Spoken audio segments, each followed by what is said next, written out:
All right. All right, let's get started. It's a Friday. It's a holiday weekend. We're coming into the 4th of July here in the U.S. I guess it's the 4th of July everywhere, but not as other countries may not care as much as we do. Hopefully, all of your offices are closed this coming Monday, since you, well, all of my clients I know are closed or taking the day off. So hopefully you're doing that as well. I'm not going to do anything on Monday that's work related, so I hope you do the same. This is the last of our business survival calls. This would be number 12 for those of you who are counting. Thank you for joining me for this past year. As you know, this project was an experiment, and we've had some great participation. We've had some fun. I'm going to talk a little bit in a minute about what we're going to do differently this coming year. And see if that's going to meet your needs. And if not, if a whole bunch of you want to re-sign up and we can start this over again and have another year of it, I'm happy to do that. But you know, I'm always interested in trying new things and finding things that work. And if something doesn't work great, well, at least I tried it and I can move on and try something else. So I've enjoyed this. I've had a blast. It's been great coming up with answers to all your questions and sharing some of the questions you guys have sent in. So I hope you've gotten a lot out of it. It's been great content to add to the library, which I hope you guys are all taking advantage of. So I guess without much more ado, let me see what we got this week. You guys know the drill. Use the Q&A box if you've got a question. What's on my mind? We talked about it being the last survival call. So here's what's going to happen. I like the interaction. I like the give and take, except I don't like this format. This has turned into too much of a webinar. I was really hoping that it would be more interactive, and it's not your fault. It's probably my fault for not finding ways to make it more interactive. And so I think I can achieve the same thing that we're doing here in a bit more of an interactive environment, and that's going to be to move the Q&A thing to a private Facebook group. So the Facebook group has been set up. I've invited some of you to it. If I'm connected to you on Facebook, I've sent you a request to add you into the Facebook group Intentional Success. And what I hope to do is use this as a format to answer questions. You know, have you post questions up there. I can answer it at length.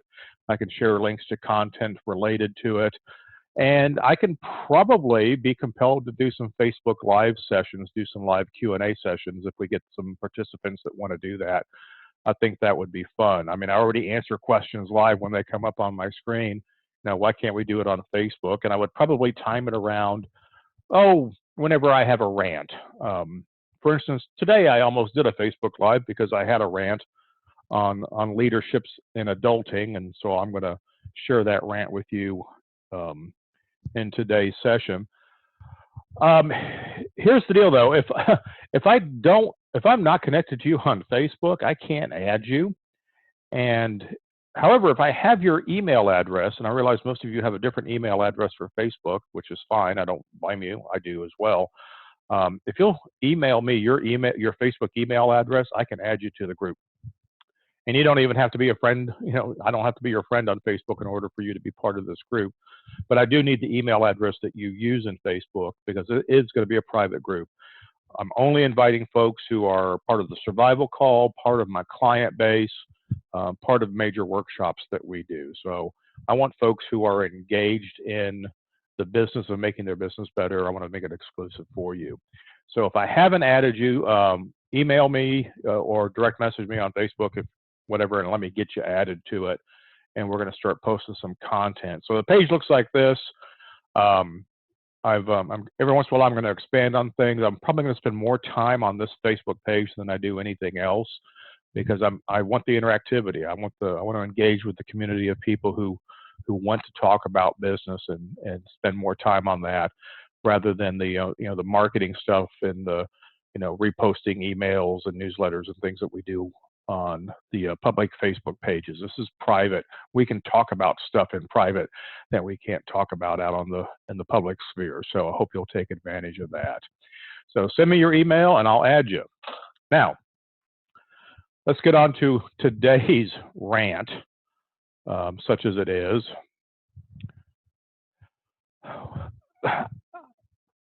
I don't think I put a lot of content together about this, which is not surprising. Nope, I didn't put a lot of content in it at all. I just put a holder slide.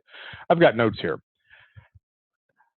When I'm working with organizations, as I do, and those of you who are familiar with me know that I do a fairly deep dive in my clients. I get involved in, their processes and their personnel. I try and get in, I like to know enough about the organization that I could contribute effectively if I worked there.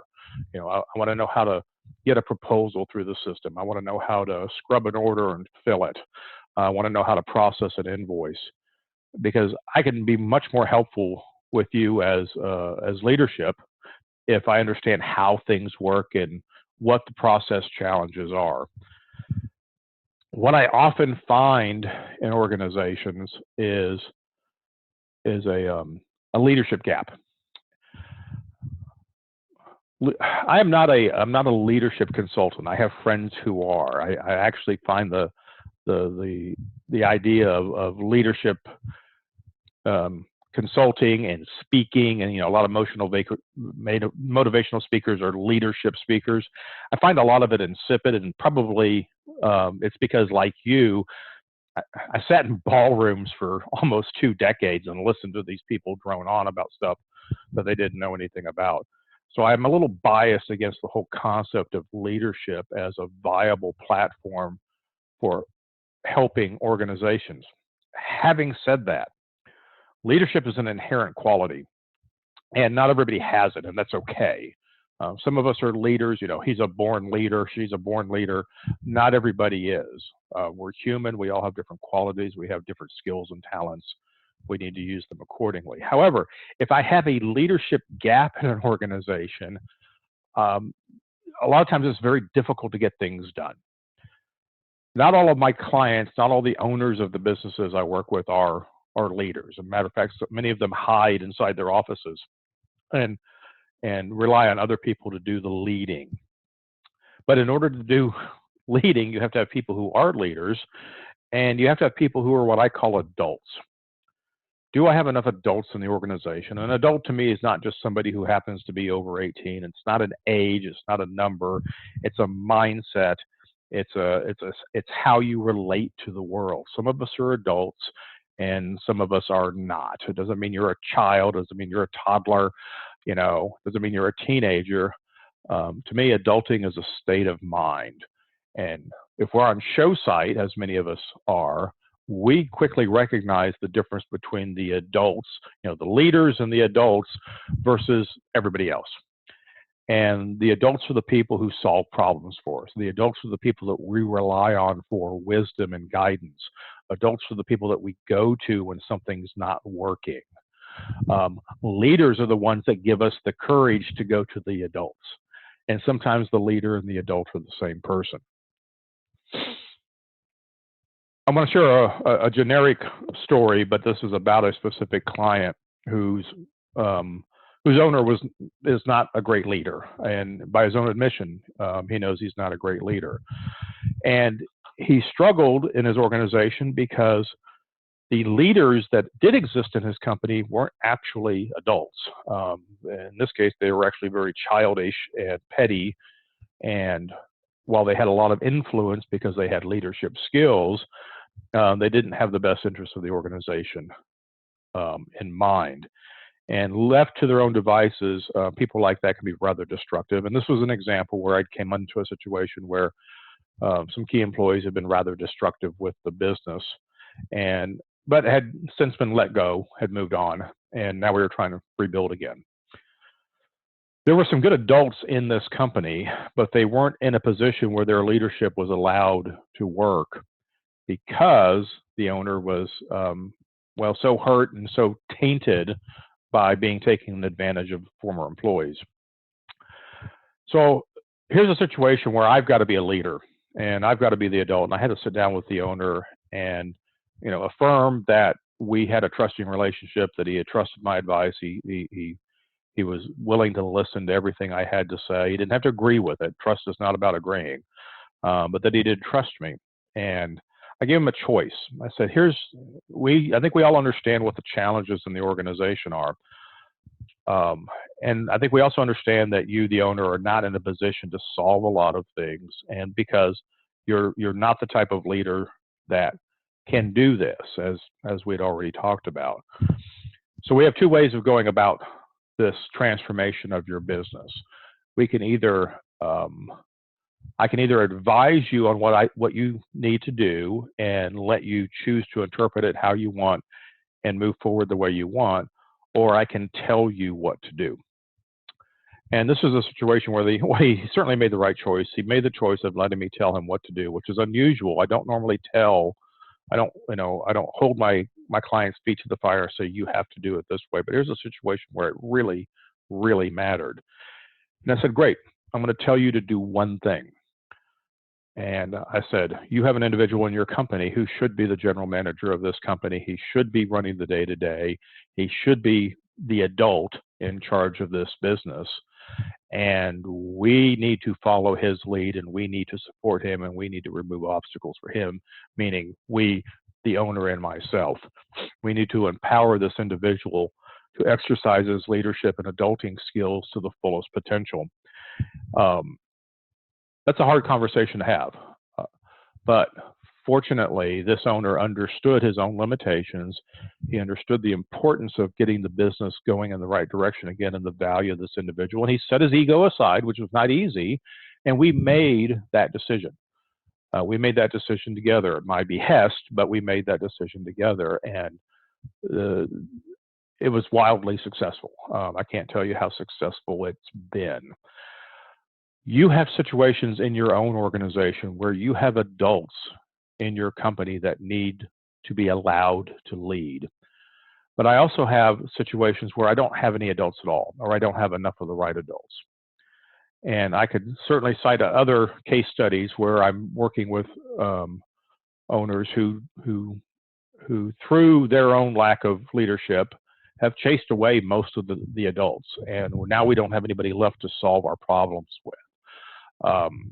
I recently have been working with one of my clients to find another adult to add to the mix to fill a very specific gap. And you know how much I hate hiring for a specific position, but sometimes you need a person, and there's very few people that can fill that. And we've actually been looking for a couple of years, and then fortunately there were some personnel changes that created an opening that allowed the right person to slip in.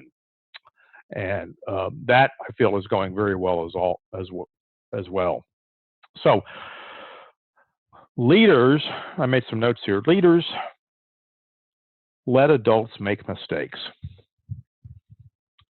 You've heard me say this before. I love mistakes. Mistakes are great. If you don't make a mistake, you're not doing anything. Mistakes are how we learn.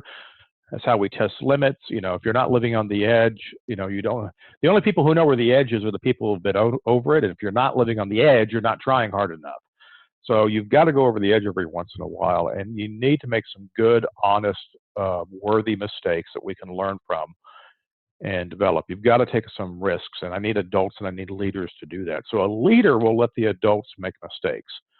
Leaders will guide the non-adults. I wrote kids here. Okay. Leaders will guide kids to make better decisions. Okay. Leaders have an important role in our businesses. They maximize the output of our adults by giving them their head, letting them do the things that they're good at, giving them permission to make mistakes so that they're not constantly having to second guess or come back and get permission to do everything. It's hard to be an adult when you have to go ask permission to do your job, which happens in a lot of small businesses. Leaders have infinite patience, but not infinite tolerance. You can be patient with people and not put up with their BS. You can have patience with people who are screwing up. It doesn't mean you have to tolerate it. And you can be intolerant patiently. Think about that for a minute. So think about who the leaders in your company are, and think about who the adults are. And then if you have anybody who's a leader and an adult, what are you doing to give them more authority, give them more processes to manage? Notice I didn't say more people to manage, I said more processes to manage, so that the people who are working in those processes have someone to go to remove obstacles for them. Yeah. So that's kind of my rant for this morning. It's not something that's going to generate a lot of questions from you, but hopefully, if you do have a question, you'll post it. It's a very thoughtful topic. I'm sure I'm going to write some blog posts about this. I'm going to do everything short of running a leadership conference or a leadership workshop because, well, that just makes my skin crawl. All right. I'm going to do plugs here. I'm way off script today. This is the last play of the game. I'm making it up as I go along. I'm freelancing this gig today. Hopefully that'll make it more fun to you. Hey, did you guys know there's a workshop coming up, Jumpstart Sales and Marketing? If you've looked at it and you've considered it and it's not for you, fine, I understand that. If you haven't looked at it, you owe it to yourself. Registration is only going to be open for 2 more weeks. I haven't explained it in the videos yet, but there is a hard stop on registration, and it's coming up.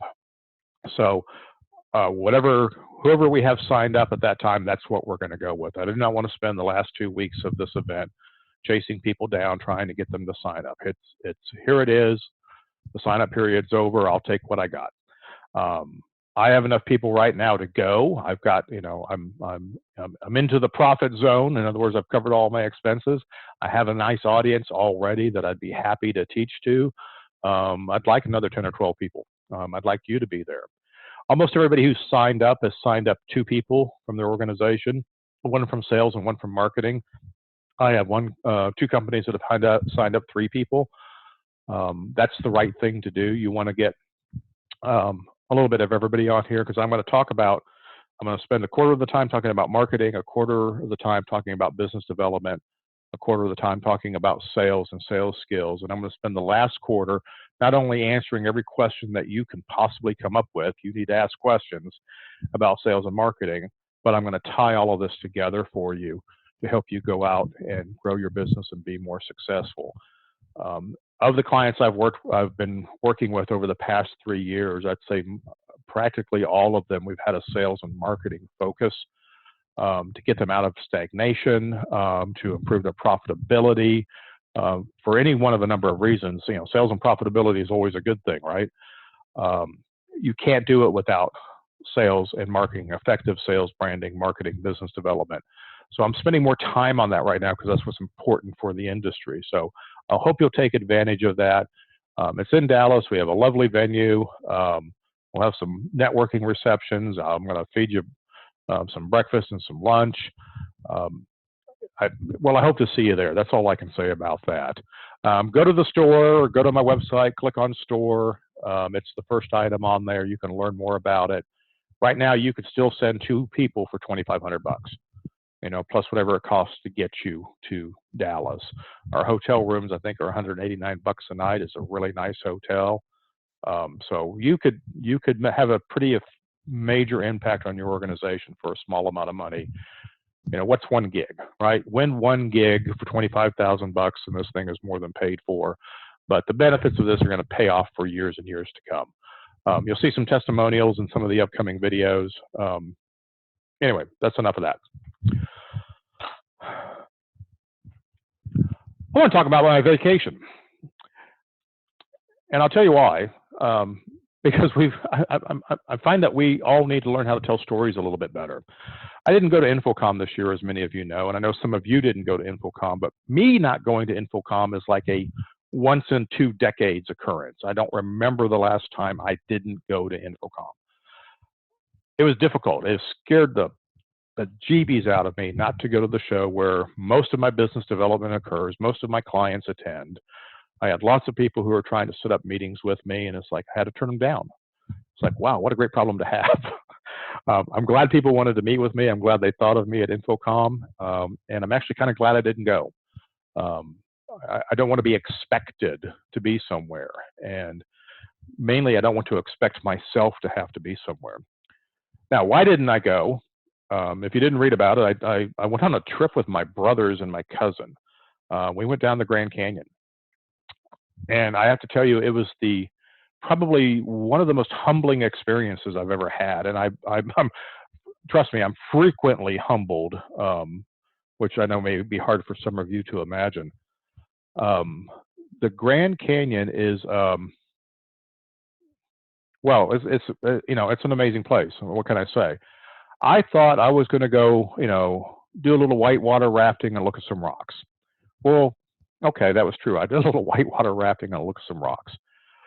I hadn't, and I knew the Grand Canyon is a big deal. I watch, the shows. I did the whole Teddy Roosevelt, the Roosevelt series.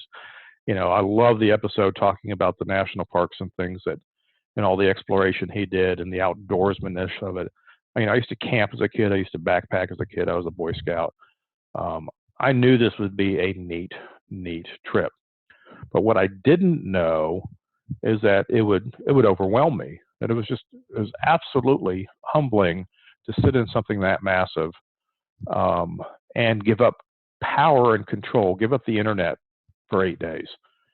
It was humbling to find out that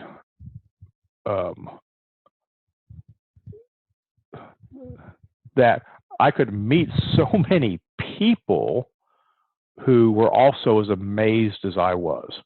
I was humbled by the fact that I was able to do this in spite of my own misgivings and own concerns about hiking trails, climbing rocks. We didn't spend all of our time sitting in a boat. It was a fascinating opportunity. This is actually a video. I'm just going to run this for a little bit and talk about some things. And then I'm going to turn this back into how you can apply this in your business. You need to have stories to talk about.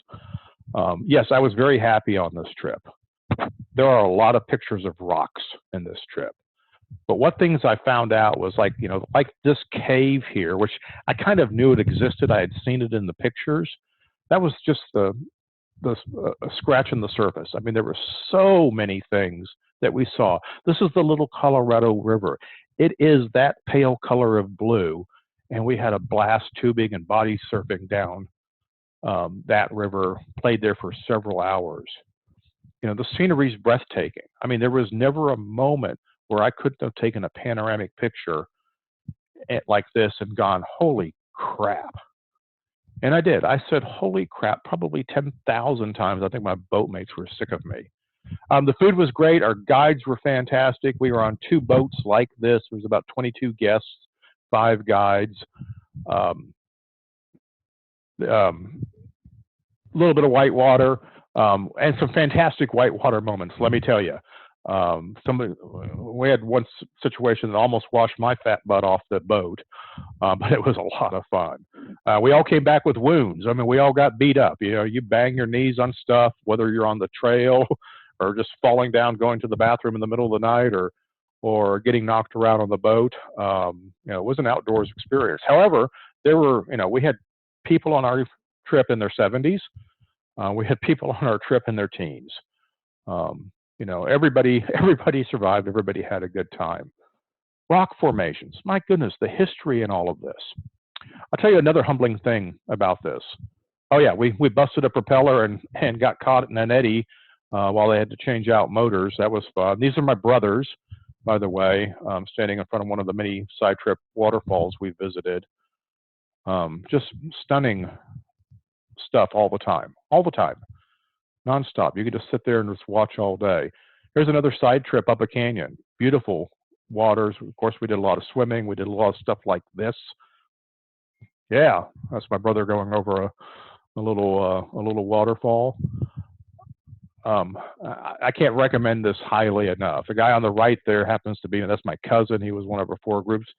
We spent a lot of time talking. I know the life stories of about 20 people that I didn't know, and including things about my brothers that I didn't know.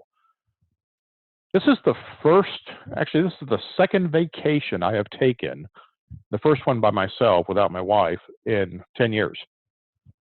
Now, I travel all the time, right? I go to some exotic places, but taking a vacation, that's a pretty rare thing.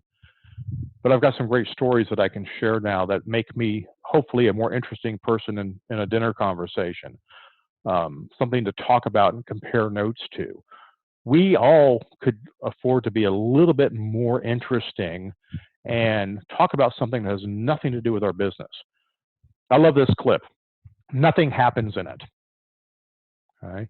This is what life on the river was like. 6 out of 7 hours a day that we were on the river was this. You're just floating and you're wondering what's going to be around the next corner. You just don't know. And you all of a sudden you have a new vista, a new rock formation, um, a new little valley to look up into. You don't know. I mean, I was afraid to close my eyes and even take a rest because I didn't know what I was going to miss. So I recommend for you whatever experiences that you can do for yourself to rejuvenate you, to bring you back to your business with a better outlook. It's absolutely worth the investment. I've forgotten all the terror I had from the beginning. We planned this trip last September, and that's about how far ahead you need to get a slot on the Grand Canyon because there's a limited number of people who can go down there every year. And I'm a planner. Those of you know me know how much I plan, and you also probably know how much I actually hate travel. So I fretted about this trip for 9 months, and looking back on it, it's like I have a whole new bravery about trying new and exciting things. It's going to make it easier for me to face new challenges, like picking up the phone and calling a prospect, which is probably the scariest thing in the world for most of us. So get out there, try something new, and if you're actually interested in doing a trip like this, call me. I would obviously be happy to talk to you about it and tell you what it costs and who to go with and what to look into and why you don't want to take a 2-day trip, because I think that's an awful waste of your time and resources. So this led me into what else do I want to talk about today? And I recently wrote an article called "What Do Owners Want?" A blog post, which I'm sure you can find it. I bet it's on my website under the Small Business Matters blog. But I got a lot of feedback on this, a lot more than I normally do on blog posts, especially touchy-feely ones about like this. I talked about the importance of cash flow and profit and growth and satisfaction and harmony being the 5 things that owners seem to want. And they are not willing, or nor should they actually compromise on any of them. Many times when I'm hired, we start with cash flow. I'm having cash flow problems. Who hasn't had cash flow problems? We all do. We can fix cash flow problems a number of ways, but then we start finding out that, well, in order to have good cash flow, you have to have profit.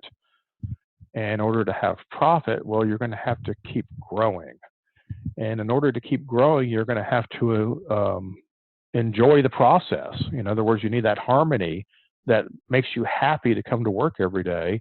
And then you have to be satisfied with what you've done, not just for yourself, but also for your employees, so you can keep on doing it. And it's this constant juggling act.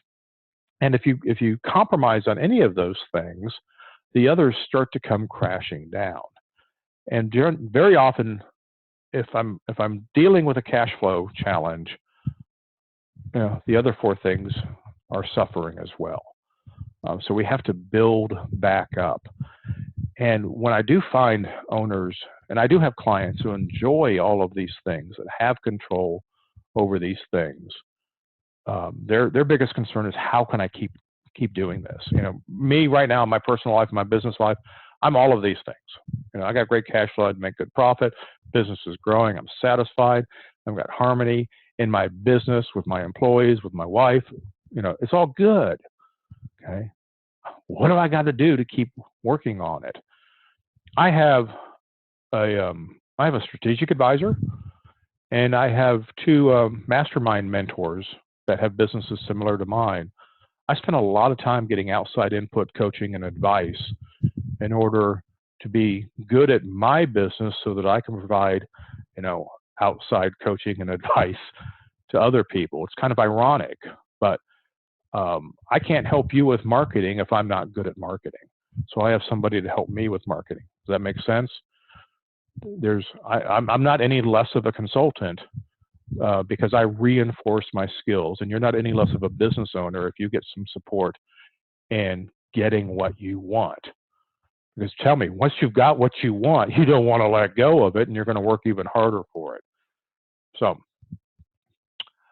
what else do I have to talk about? So this article, I love this when this happens. One of my readers, company's Avy Davy, who many of you may know. This is his office manager and his assistant, and you can't read it, but the yellow sign in the middle of the screen there are the you know, these 5 things, the owner wanted.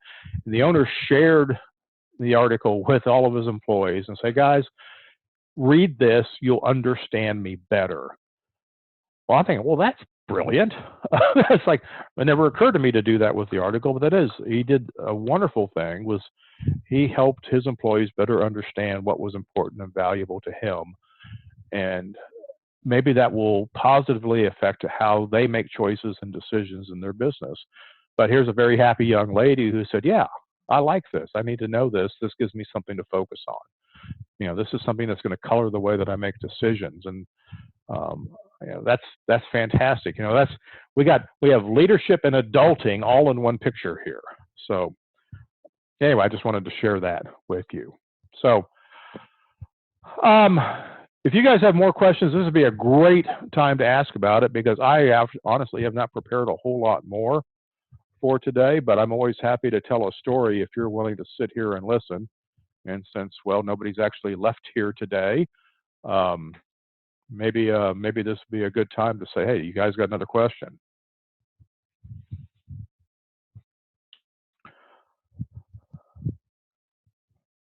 I want to share a little case study then, and I'll give it one more chance for you to ask some questions here, and maybe we'll wrap up a little bit early and let you get your weekend started, or get to lunch, or whatever it is that you need to do. I have a lot of case studies, and I don't write enough case studies and share enough case studies. I do a lot of anecdotes, and I want to talk about one in particular, and I'll talk about more in the sales call. I've got a couple of case studies I want to talk about. I shared the story earlier about getting the GM, or getting the owner to let the GM do his job. I want to share a story about selling. And I realize this is the executive call, but I want to share a story about selling because that's the one that keeps coming to mind here right now. I've actually had the opportunity recently to help a company stop selling. Their selling was absolutely out of control. What I discovered when I came into the organization is that they were growing 10 to 15% every year. Their revenues had exceeded $10 million.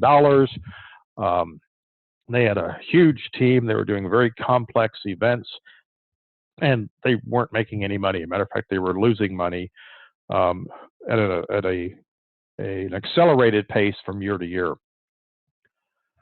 Well, that's a great reason to hire me. Of course, that's not why they hired me. They hired me for completely different reasons, which we quickly settled and got on to what was actually important is, you know, you guys aren't making any money, right? So I did my due diligence. I do what I do. I get in, I interview people, follow an order through the system. I dissect the financials, and just looking at the financials, I was actually able to give them a fairly complete diagnosis even before my due diligence was done. Their close rate was less than 20%. They had an unleashed, unbridled, uncontained, uncontrolled business development effort. They had no marketing, and they had very few operational controls. And so they got into this vicious cycle where they were constantly chasing business, taking, 2 years, 3 years to finally get the RFP out of the association or whoever it was. They're bringing in all of these RFPs and going after them with gusto. They were doing all these value-added, creative treatments and designs and producing videos and throwing things in. Anything creative they were doing as a value add, doing for free. Adding, taking a $50,000 job and adding $20,000 worth of production for it and not recovering the cost. So their cost of sales had actually gone through the roof. So my effort was really, what do we need to do to dial this back? Well, the first thing I did was pointed out to them they had spent $1.8 million in cost of sales when we looked at all the resources that were used every year to win new business. And they were adding new business at about $1 million a year, so they were paying $1.8 million to add $1 million worth of business, when they could have reasonably spent about $0.8 million and gotten the same results, which would have, led to $1 million more profit. So that got their attention. So we started looking at their process. We got them to do a lot better qualifying. We got them to add some marketing to do better brand positioning so they could increase the perceived value of their business. And then we discovered something extraordinary. What we discovered was they were, in their 20% close rate, or the 80% not close rate, they were losing $1 million jobs because they were underpriced. Hello? There, you're with me? They were underpriced. One job in particular, they came in, I'd say roughly at $1 million. The next closest bidder came in at $2 million. They were half the job. They had so devalued their brand that the client wouldn't buy from them. And even though their treatment was good and the client was happy with their presentation, they said, your numbers aren't believable. So that really hit home, and they went back and they were much more thoughtful. And my direction was, let's be more thoughtful on every response. And in the process of doing that, they realized that they had to put the money in for the value add things they were doing, because otherwise they had no value for the customer. So that was a fascinating lesson for me. It's wonderful when you got a story that has such huge numbers in it because it gets people's attentions. But if you're a $2 million company and you didn't win a $200,000 job because it was actually a $300,000 job, what does that tell you? So thank you for somebody sent in a question here.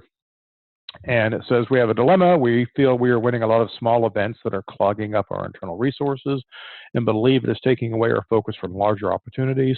The small jobs are profitable, but what are the opportunity costs of not winning larger jobs? The owners are hesitant to turn away profitable business, even if it is small. Any suggestions? Yes, you need to do job cost analysis. You need to have a better understanding of what the opportunity cost of which you speak actually is. You cannot be a successful business in our industry, particularly if you're a rental-based business, without those small jobs. There is a tendency, and I've got a great story here, with some operationally driven companies to feel that small jobs take away their focus on larger opportunities, which tells me that you are operationally flawed. You need to fix your operation. You should be able to treat every job, regardless of its size, with respect and with diligence. There are no small jobs. There are just small budgets.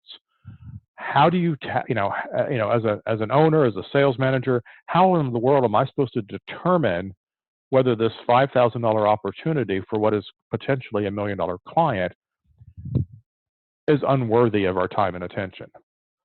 No, you got to treat them all the same. Now, can you do a better job of qualifying? Yeah, absolutely you can. When I get this question, and I get this question all the time, two things is, one, job cost analysis. You need to understand the value of all the jobs. You need to look at them objectively. Big jobs have a lower gross profit as a percentage of revenue in a post-job cost scenario. In a pre-job cost scenario, they are discounted much more deeply than small jobs. For my average client, I would take 10,000 jobs, $10,000 jobs over $100,000 job any day of the week. They're going to make a lot more money. So for you, whoever asked, I say you need to take a look at the job cost analysis, and you need to take a look at your operational processes. You need to have a process that works for small jobs, and you need to have a process that works for big jobs, and they are not the same process. If you're using big job processes to manage small jobs, it's going to eat you alive, and you're going to ask questions like this. So thank you. That's a great question. Owners should not turn away profitable business, even if it is small. That's how we survive. And as many of you are going into August, being for the live events world, one of the worst months of the year right now, those small jobs are what's going to determine if you're going to make it to the end of the year. So embrace those small jobs, and you can turn down work when you're out of capacity, but the wrong people to decide if you're out of capacity are the people who feel overburdened, which is often operations. So look at your operational processes. Any other questions? Oh, I was going to share a story and I forgot what it was on that question. Yeah, okay, I remember the story now. So I was working with a client a couple of years ago, same situation. The operational team was rejecting what they can, if it was less than $50,000, nobody wanted to deal with it. It wasn't worth their time, and it was beneath them. They didn't think it was profitable. If they had to cross-run a video projector to do this little job, to them it was dirt. That job's dirt. We don't want anything to do with it. They weren't looking at things correctly. So what we did in this company is, number one, I shook the management team by the shoulders, I think literally, and say, come on, guys, wake up. We instituted job cost analysis, so they looked at the value of each job objectively without consideration for subrentals, because a job does not create a subrental. All of the jobs together create subrentals. I didn't have to hire a freelancer because of this job. I had to hire a freelancer because of all of the jobs. There's nothing wrong with outsourcing. It's the cost of doing business is normal. And just because a job on paper says you have 70% gross profit because you used your own inventory and you used your own staff, so we have no outside job costs, that's not exactly how the business math works. So what happened was there was a job that came in during this transition period, which, the operations crew, hey, it's a $15,000 job. It's in a city that's 2 hours away. There's no way we can make their budget. We shouldn't mess with this. It's just January, we're busy. And they went back to their old ways of rejecting the order. And the owner showed it to me, and I said, well, what's the job cost analysis? It's a $15,000 job. Job cost analysis says there's $10,000 in contribution margin in here. I said, yeah, it's going to generate some subrentals on some job somewhere, but I got $10,000 of contribution margin that says we need to do the job. And I told them, fine, great, do it. Okay, if you just let the ops team, let your ops director know that you guys are doing the job. So they won the business. They actually had no trouble doing it. They went out and did the job. The client loved them. Thought they appreciated the fact that they took on the job when other people were also turning them down for this $15,000 opportunity. And son of a gun, if they didn't say, here are 2 more jobs over the next 90 days, and they're worth $150,000. You love stories like this. Okay? Not only did they get paid well and made good money on taking this job that operations wanted to throw away, they picked up a client in the process. It doesn't happen all the time, but we have to remember those stories. And it all starts with doing a good job cost analysis, which, yes, I've got videos on. There's a job cost analysis spreadsheet template in the library that you can download and use. If you have any questions, just give me a call. Happy to talk you through it. So thanks for that question. All right, so nobody else has typed in a question. We're going to wrap up a little bit early. I'm going to put this calendar, the calendar event's over. This is done. This is the end of the the survival call series. The archive page that you've been getting your videos on will continue to exist, but we're also taking these videos and we're going to put them into the library as a video series so you can access them there as well. The Facebook page has been started. Don't forget to send me your email. I'll be happy to get you signed up on that. We're putting some stuff in it right now, and I will give you a heads up if you are, whether you join the workshop in August or not, you're going to actually have access to a 20-episode video series that's only going to be displayed in that Facebook group. So it really behooves you to get involved in that Facebook group so that you'll have access to those videos. You'd be better off if you would come and join the conference and get the firsthand experience of learning how to better market your business and do better selling, make more money like many of my clients already do. So it's the most economical way I have to share expertise with you and get you through exercise and be able to get your questions answered so you can go back and start being effective immediately. So do take advantage of this. So it has been an honor to hang with you guys for the past year, and I've enjoyed it. I've learned a lot from it. I hope you have as well, and let's continue to find ways to work together and keep the community going of people who are brave enough to ask questions about their business and brave enough to listen to my answers and give them some consideration. So have a very safe 4th of July, those of you here in the U.S., and enjoy what will be a 4.5-day weekend after you leave the office as soon as this call is over. So take care. I've enjoyed it. Have a good one.